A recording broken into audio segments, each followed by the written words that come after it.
সরকারি অর্থে কর্মসংস্থান না করে ধর্মস্থান কেন, এই প্রশ্ন তুলে রানীবাঁধে সিপিএমের বিক্ষোভ মিছিল। শিক্ষকের অভাবে জঙ্গলমহলে একের পর এক সরকারি স্কুল বন্ধ হয়েছে। অন্যদিকে সরকারি অর্থে রাজ্যে কর্মসংস্থান না করে ধর্মস্থান তৈরি করা হচ্ছে। এরই প্রতিবাদে আজ বাঁকুড়ার রানীবাঁধে পথে নামল সিপিএম। প্রতিবাদ মিছিল করার পাশাপাশি সিপিএম কর্মী সমর্থকরা এদিন রানীবাঁধ বাজারে জমায়েত করে প্রবল বিক্ষোভ দেখায়। Bureau report, news 24 Bangla live.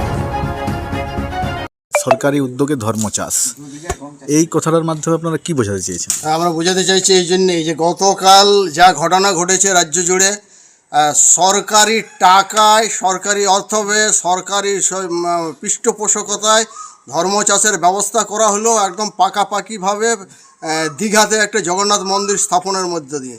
সরকারি টাকাতে এইভাবে ধর্ম চাষ করা যায় না, ধর্ম প্রতিপালন করা যায় না, ধর্ম নিরপেক্ষ তার নীতির পরিপন্থী কাজ। তার পরিপ্রেক্ষিতেই আমাদের এই গতকালের এই ধর্ম চাষের বিরুদ্ধে আজকে আমাদের প্রতিবাদ মিছিল, সেটা আমরা সংগঠিত করলাম।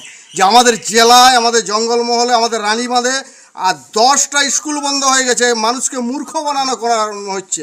এই যে মানুষকে যদি মূর্খ বানানো যায়, মানে হচ্ছে উর্বর মস্তিষ্ক হচ্ছে ধর্ম চাষের, মানে অনুর্বর মস্তিষ্ক উর্বর ধর্ম চাষের উর্বর জমি।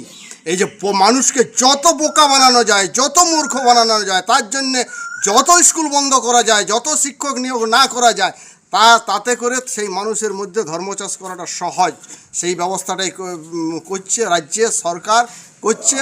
এটা রাজ্য কেন্দ্র সরকার উভয়ই করছে। আমরা তার প্রতিবাদে এই যে আজকের মিছিলটা, সেই তার প্রতিবাদে।